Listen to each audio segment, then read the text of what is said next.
kita hari ni. Kat sini ini jentera masuk Jepang. Tayar kita dah tukar, masih sposa. Brake pad dah tukar.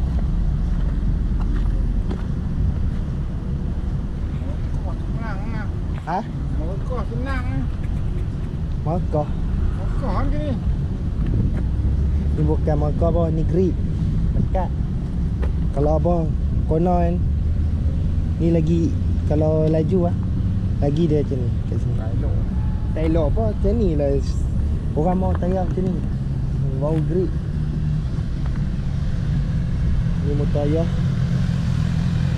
pun mau servis.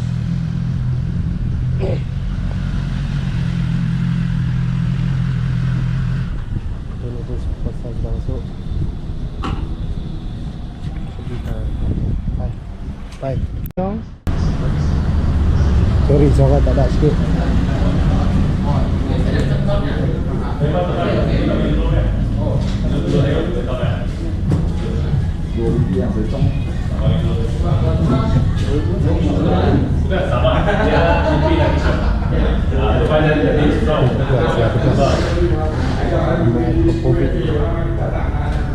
HP4 footrest, carbon fiber part, HP4 windshield.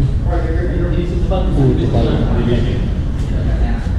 Tengok kata kena harga 130,000. Nice.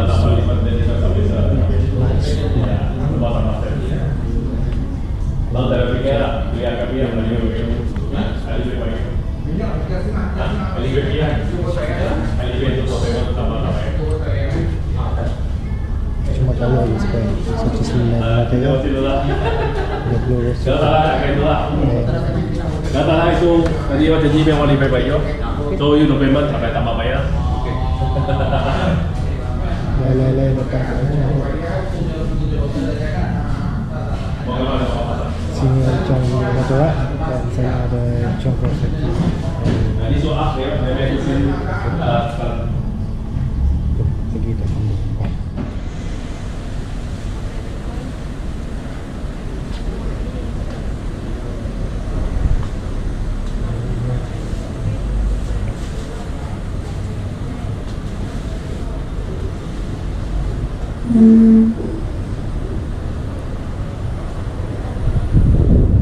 Tak ada warna-warna nak tengok.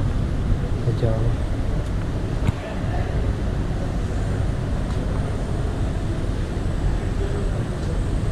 Kamu lupa. Bukan ni. Last time. Fazil.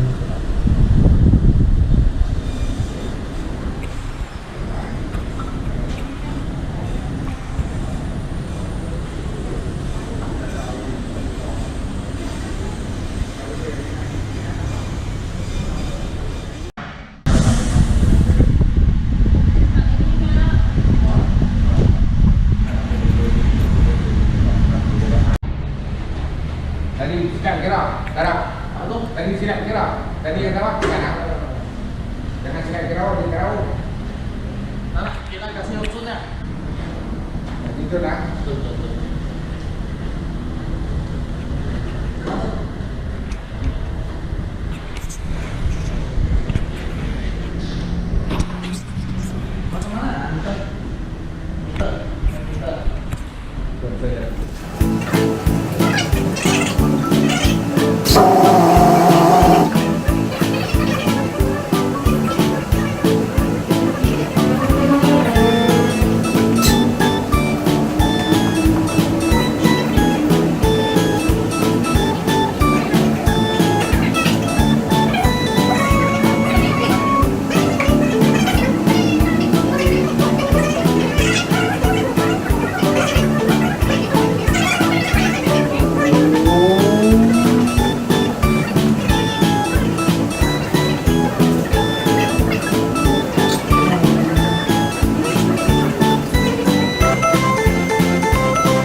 Okey.